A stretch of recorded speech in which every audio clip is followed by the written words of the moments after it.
well-regulated militia being necessary to the security of a free state, the right of the people to keep and bear arms shall not be infringed. Welcome to another edition of Bearing Arms, Cam and Company. My name is Cam Edwards. Glad to be with you on the program today. Not happy to be talking about our topic, the elections on Tuesday. As a resident of the Commonwealth of Virginia, I am steeling myself for a nightmare come the 2026 legislative session. Democrats in complete control of a state government, with Abigail Spanberger winning handily on Tuesday night, and Democrats sweeping statewide elections in Virginia. And again, I mean, it wasn't even close. I'm looking here, the latest election results. I think this is with something like 98% of the votes in. Abigail Spanberger, 57.2%. Winsome Earl Sears, 42.6%. I mean, that is a drubbing. There's just no other word for it. And I don't want to do a whole post-mortem today. You know, I was critical of Winsome Earl Sears' campaign during the campaign for not talking more about gun control. I still think that was a mistake for reasons that we'll get into a little bit later on in the program. But honestly, that wasn't the difference in this election. Even if Winsome Earl Sears had managed to get every gun owner in the state of Virginia to go out and vote for her, I suspect she still would have lost this election. I mean, based on that margin. We also saw passage of red flag law in Maine via a ballot referendum. We'll talk about that a little bit later on in the program. New Jersey's governor race, thought it was going to be close between Jack Ciattarelli and Mickey Sherrill. It was not. Again, about the same margin of victory as we saw for Spanberger in Virginia at the moment. To Mickey Sherrill, 56.2% of the vote. Jack Ciattarelli, 43.2% of the vote. And again, we had seen polls suggesting that these races were, well, at least the New Jersey governor's race was tighter, right? I mean, the polls in Virginia show Spanberger with a lead of anywhere between, 7 to 12 points. And so those polls showing that, 12-point victory, I think those are pretty darn close to accurate. There wasn't a lot of polling on the red flag referendum in Maine. There was one that was done in October that actually showed opponents narrowly in the lead. 40% disapprove, 38% approve of question 2, but then 22% undecided. If that poll was anywhere close to accurate, then virtually all of those undecideds decided to vote for a red flag law, and some of those who oppose actually changed their mind too, because again, the red flag measure passing handily in the state of Maine. But I do want to drill down a little bit here into some of these elections. This is from the New York Times, the shift in the margin throughout the state of Virginia last night compared to last year in the presidential election. And you can see across the state, it wasn't just the already deep blue areas, although those became bluer, right? But even the reddest parts of Virginia shifted, in some cases, fairly substantially in favor of the Democrats. And you can look at some of the largest population centers in Virginia. And again, there was a noticeable shift, a shift of more than 10 points, for instance, in Fairfax County, where Spanberger won by 47 points. That was a 12-point shift from last year's elections. Chesterfield, which is a suburb of Richmond, Virginia, Spanberger by 17. That was a shift of about 8 points. 8-point shift in the favor of Democrats. In Virginia Beach, where Spanberger won by 11. Loudoun County, which recently, as a couple of election cycles ago, was pretty competitive. Spanberger by 29. Another 12-point shift in favor of Democrats. Prince William County, Spanberger by 34. That was a 16-point shift in Spanberger's favor. Henrico County, another Richmond suburb, Spanberger by 38, a shift of almost 10 points in the direction of Democrats. But as I said, even when you get into the red parts of the state, there was a noticeable shift, not necessarily 12-point swings like we saw in Northern Virginia and in the Richmond area, but Lynchburg, Virginia, for instance, home of Liberty University. Spanberger actually won Lynchburg by a point. because Lynchburg swung about 9 points from the 2024 election towards Democrats' favor. Pennsylvania counties, Winsome Earl Sears still won that by 41 points. She won Franklin County by 41 points. But there were shifts towards the Democrats, about 2 points in Pennsylvania County, 4 points in Franklin County. Campbell County, which is just outside, is the surrounding county outside of Lynchburg. 47-point win for Winsome Earl Sears, but about a 2-point shift towards Spanberger.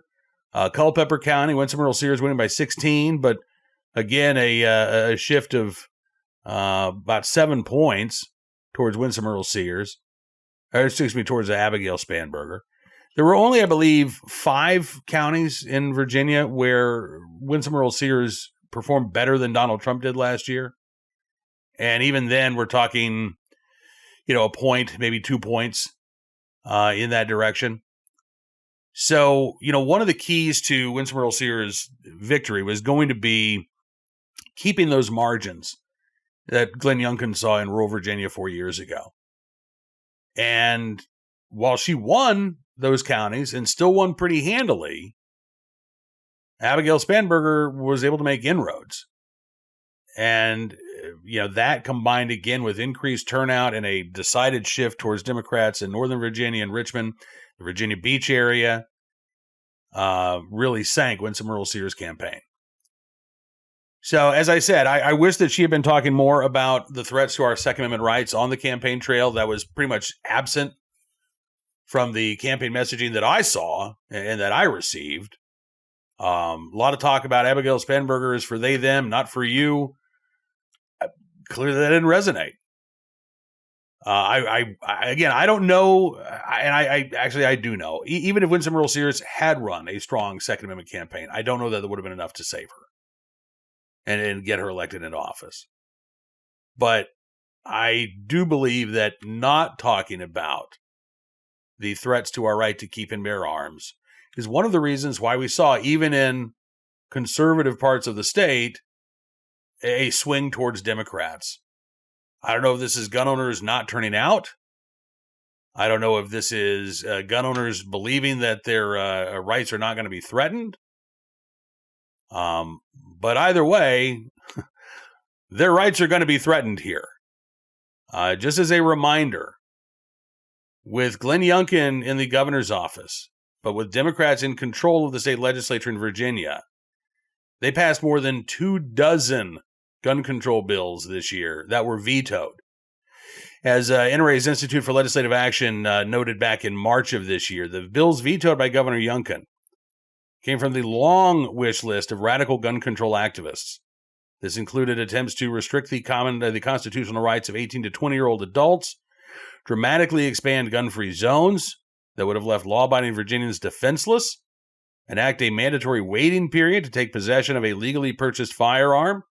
In addition, the vetoed legislation would have banned a wide range of commonly owned firearms used by Virginians to hunt, compete, and for self-defense. All of those bills are coming back. All of those bills are coming back.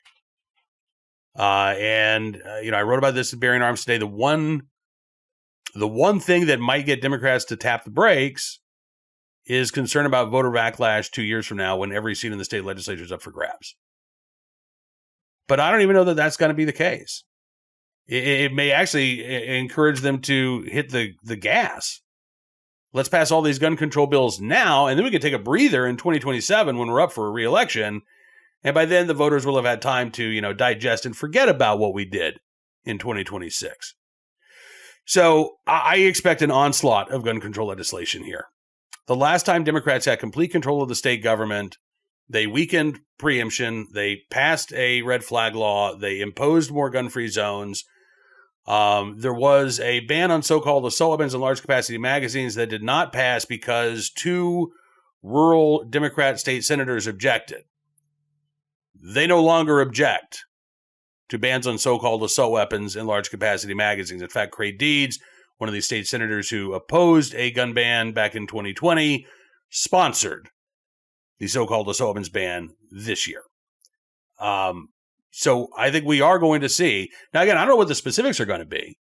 We may actually see competing gun control bills, right? One that is sort of the old-fashioned assault weapon ban based on features, maybe specific models, and then the newfangled gas-operated semi-automatic gun ban that's been introduced in Congress by Martin Heinrich of New Mexico, Angus King of Maine. This was the bill that was championed by New Mexico Governor Michelle Lujan Grisham this year. Democrats in New Mexico didn't get behind that. But again, I would not be surprised if Democrats in Virginia do. I think we are looking at waiting periods. I think we are looking at restricting the rights of 18, 19, 20-year-olds to exercise their Second Amendment rights. I worry that we're looking at the complete repeal of firearms preemption and allowing anti-gun locales like Richmond, Fairfax County, Alexandria, Arlington to impose whatever local gun controls they want, creating this patchwork quilt of anti-gun ordinances across the Commonwealth. And I got to tell you, I mean, in Northern Virginia, if that happens, it's really difficult to know where you are sometimes. Are you in Fairfax County? Are you in an independent city like Falls Church? Have you crossed the border into Arlington? Are you in Alexandria? Are you in Fairfax County? It's not like these areas are clearly defined.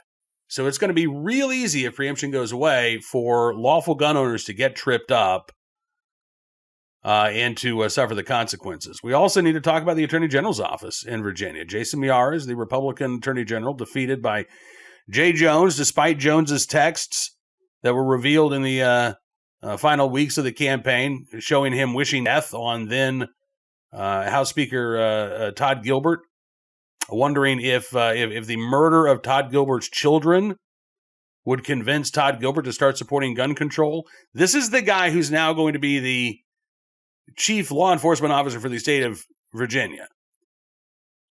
And whereas Jason Miyares was supporting amicus briefs in support of our right to keep and bear arms, Jay Jones is going to be taking the lead on amicus briefs encouraging infringements on our right to keep and bear arms.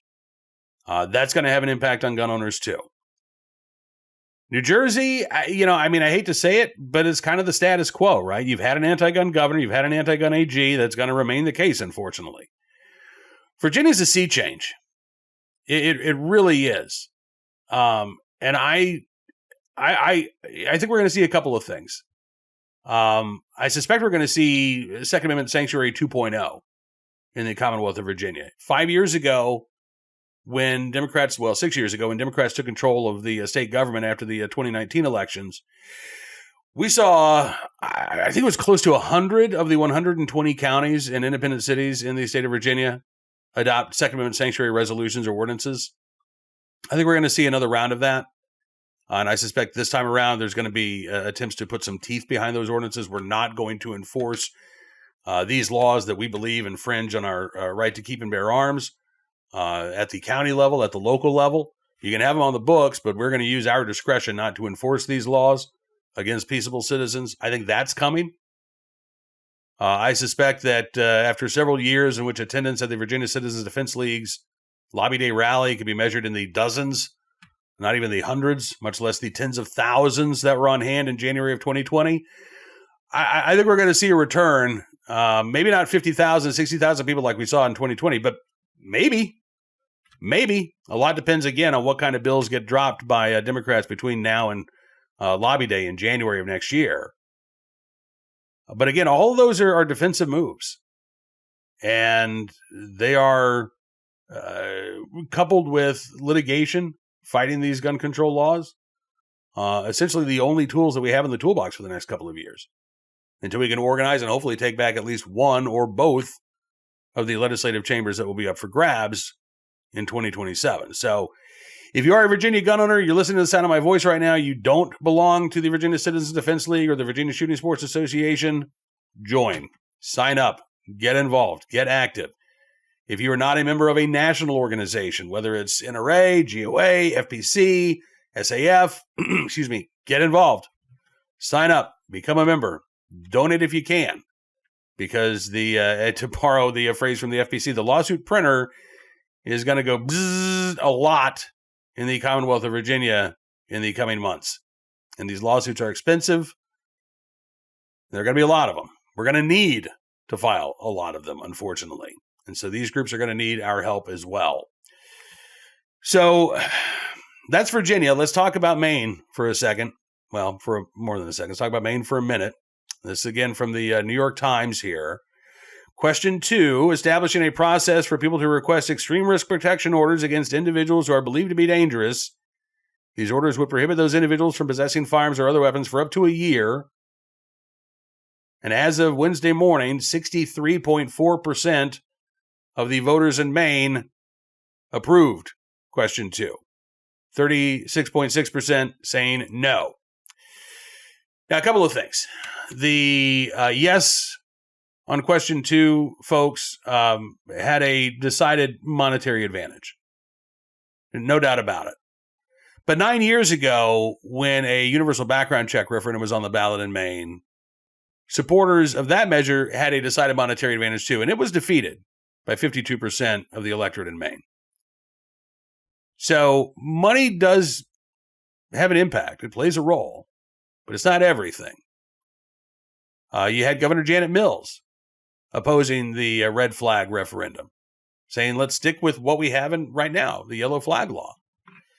But I think one of the things that really benefited the supporters of the red flag referendum is the fact that there was no competing measure on the ballot, right? If you wanted to do something in response to the shooting in Lewiston, this was your option, right? Stand pat with the yellow flag law or create a red flag law. Republicans in the legislature wanted to have a competing ballot measure that would have expanded, among other things, would have expanded access to mental health care, particularly in rural parts of the state. Democrats denied that effort. So there was no real, well, the choice was, again, stick with the status quo or do something. If there had been two options to do something, I suspect that the red flag measure would not have enjoyed the level of support that it did on Tuesday night. I think a big part of why we're seeing the sizable majority in favor of the red flag law is because, again, there is this impulse to, well, we just had this tragedy. We need to do something. This is the something that is available to do. So I'm going to vote yes. But again, you look at the margins here. The most populated parts of the state, Portland, Oregon, 88%, Portland, Maine, 88% approving that red flag referendum. South Portland, 85% approval. Brunswick, Maine, 82% approval. Scarborough, Maine, 59% approval. Lewiston, Maine, 68% approval. Bangor, 69% approval. You've got to go way down into the rural counties of Maine to start to find opposition. And, it's great when you've got a rural county that votes, 80% opposed. But if there are 300 votes in that county, it doesn't make up for the fact that, Portland, with 25,000 votes, almost 26,000 votes cast, supported the red flag referendum almost 9-1, right? And again, if you look at the map, there were also parts of rural Maine that voted in favor of this red flag referendum. That October poll that I referenced earlier in the show indicated that about a third of Maine voters were unclear, admitted to being unclear about what the red flag law would do. About 2/3 of voters said that they felt like they had a pretty good understanding. I don't know that that's the case, honestly. I suspect that there are a lot of voters who are going to be very surprised to learn that there's no mental health component to this red flag law whatsoever. One of the ads that aired in support of question 2 involved, featured the father of somebody who was killed in Lewiston. And he talked about, again, so first of all, you've got this, very emotional aspect to this ad, right? And he said, people who are having a mental health crisis need help, not easy access to guns. And he said, Maine's laws were too weak to save my son's life. Now, if you hear that, you think, okay, so if I vote for this red flag law, then somebody in a mental health crisis is going to get help. Well, no, they're not.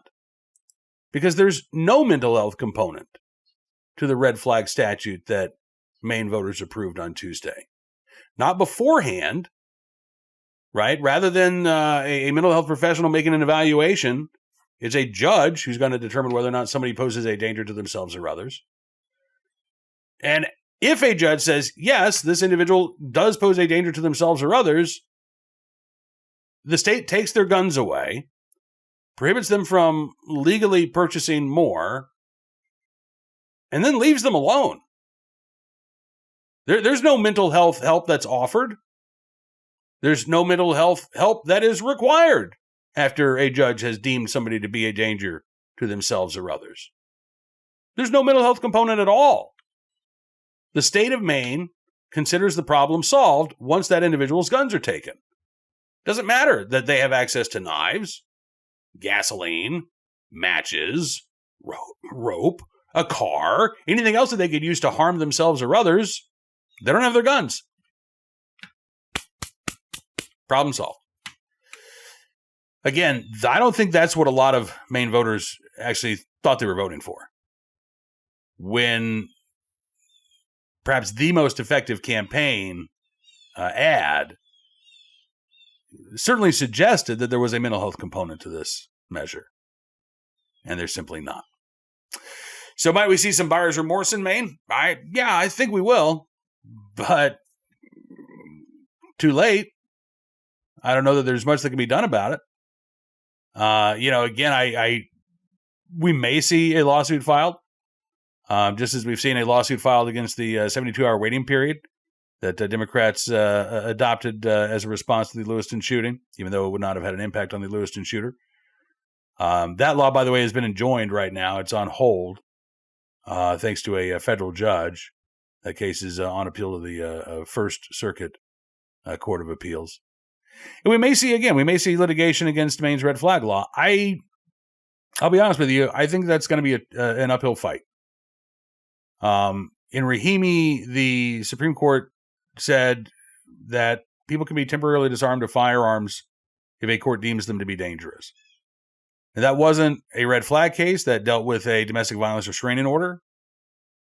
But gun control activists are going to use that position of the Supreme Court to say, look, this is another case of a judge deeming somebody to be dangerous. We're temporarily removing their firearms. They can get their guns back after they demonstrate they're no longer a danger to themselves or others. You upheld essentially the same system in Rahimi. You should uphold it in this case too. And I don't know that the court is going to object to that, honestly. So those fights are coming, but relief, if any, is to be found, is also, I think, likely a long time away. So again, bottom line, terrible night for gun owners. Absolutely terrible. I can't even find a silver lining, honestly. And I'm one who's an eternal optimist. I can generally find a pony, no matter how much manure is in the stable. This time around, nope. As a Virginian, I am terribly concerned that this time next year, my state, which has decent gun laws, is going to look a lot more like California, New York, New Jersey, than it does today. In Maine, the yellow flag law is going to remain on the books, but let's look and see, in the first 12 months of the red flag law and the yellow flag law are both in place, how many yellow flag petitions are filed versus how many red flag petitions are filed. I think the yellow flag law is going to become essentially worthless.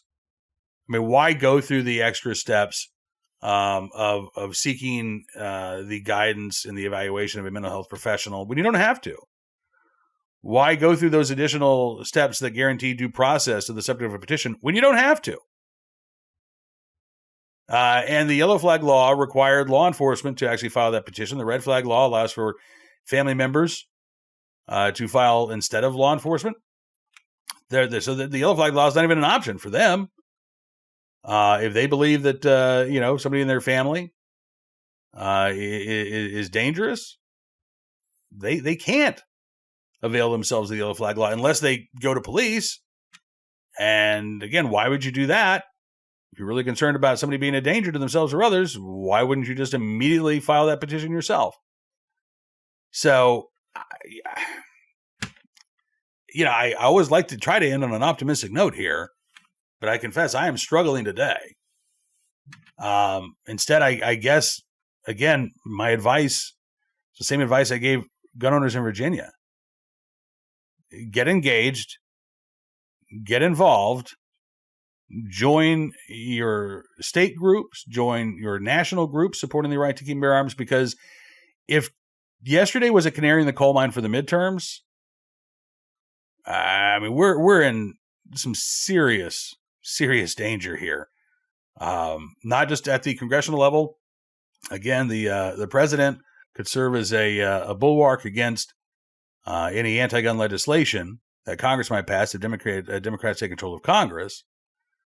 But we could see state legislatures flip. We could see pro-gun governors replaced by anti-gun governors. The Second Amendment landscape could change dramatically next November, just like it changed dramatically in the state of Virginia on Tuesday. All right, let us turn our attention now to today's Armed Citizen story, our good deed of the day, and our recidivist report, which comes to us from California. Court watch, man released on own recognizance despite prosecution's objections. Is from the Davis Vanguard case out of Woodland, California, where a man was released on supervised own recognizance despite the prosecution's argument to keep him in custody after multiple parole violations.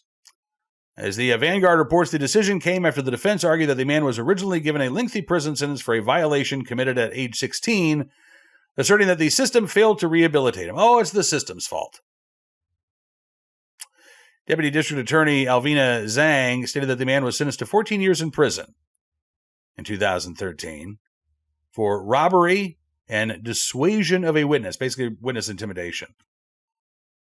Did 10 years of that 14-year sentence, which was actually pretty good for California. Shortly after he got out in July of 2023, he racked up his first parole violation within a month for possession of a knife.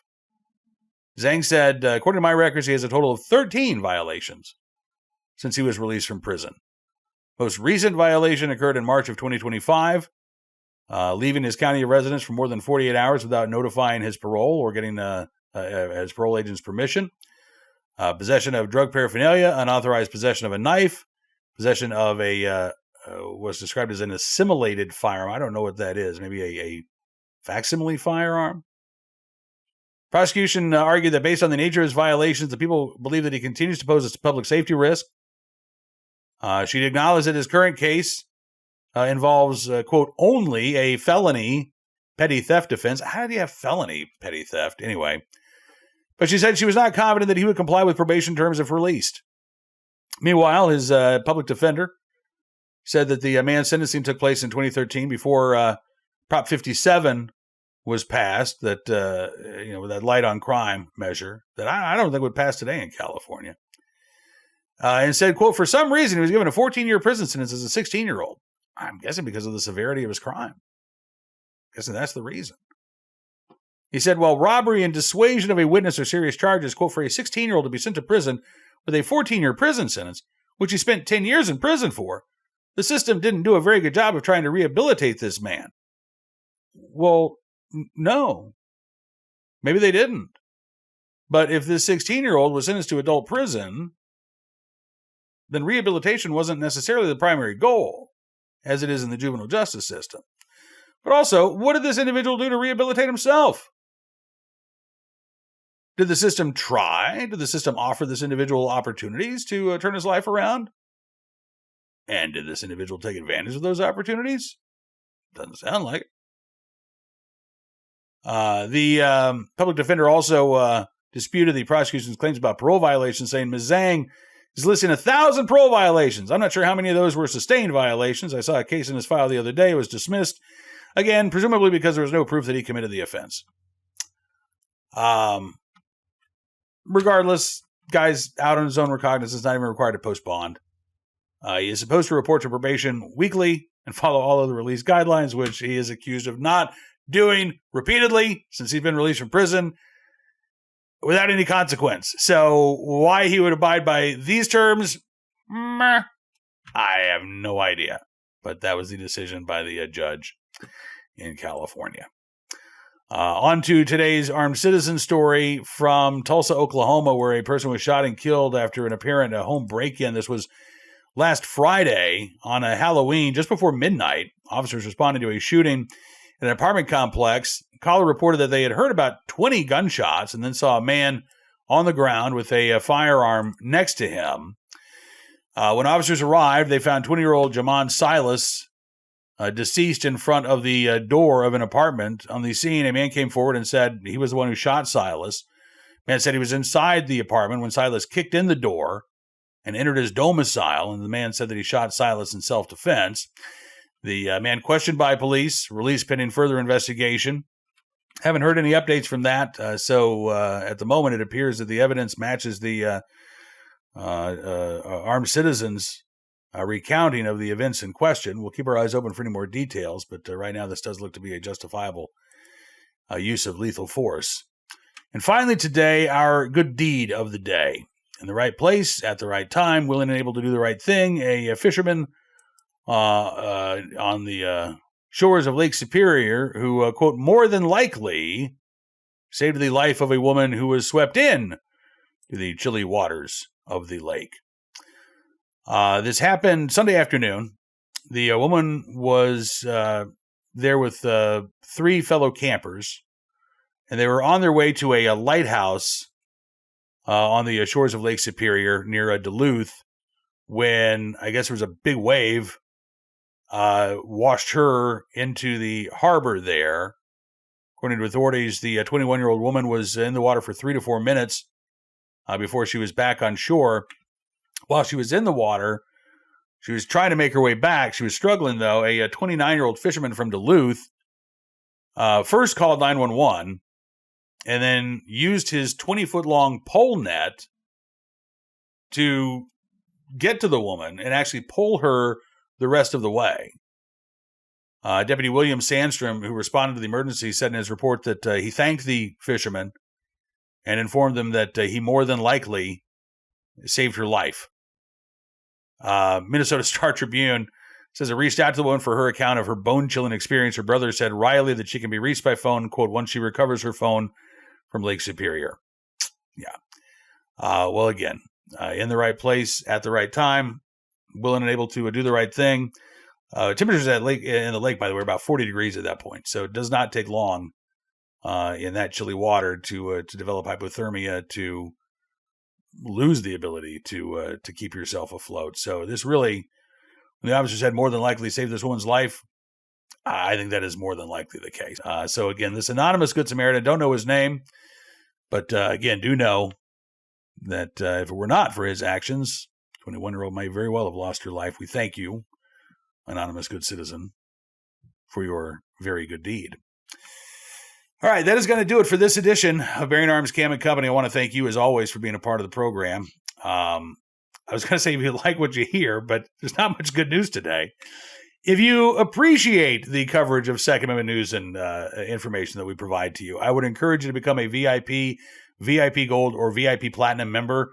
While the federal shutdown is underway, we've got a great promotion for you. Use the promo code POTUS47, and you can get 74% off your VIP, VIP Gold, or VIP Platinum membership. There are rumors that the shutdown is not going to last much longer, so take advantage of that while you can. And just a programming note, I'm going to be off tomorrow. Normally we do shows Monday through Thursday, but I am going to be out Thursday and Friday, so there will be no Cam & Company until next Monday. But we've already got a great group of guests for you next week. I'm not going to give any previews, but I've been busy booking, and I think you're going to like hearing from some fresh faces, new voices, as well as some old friends as well. But be sure to check out BearingArms.com throughout the rest of the week, over the weekend. Tom Knighton and the crew will be keeping you up to date on everything going on with your right to keep and bear arms. And again, I thank you so much for being a part of today's program. Until we talk again, be well, be safe, Try to be as free as you can.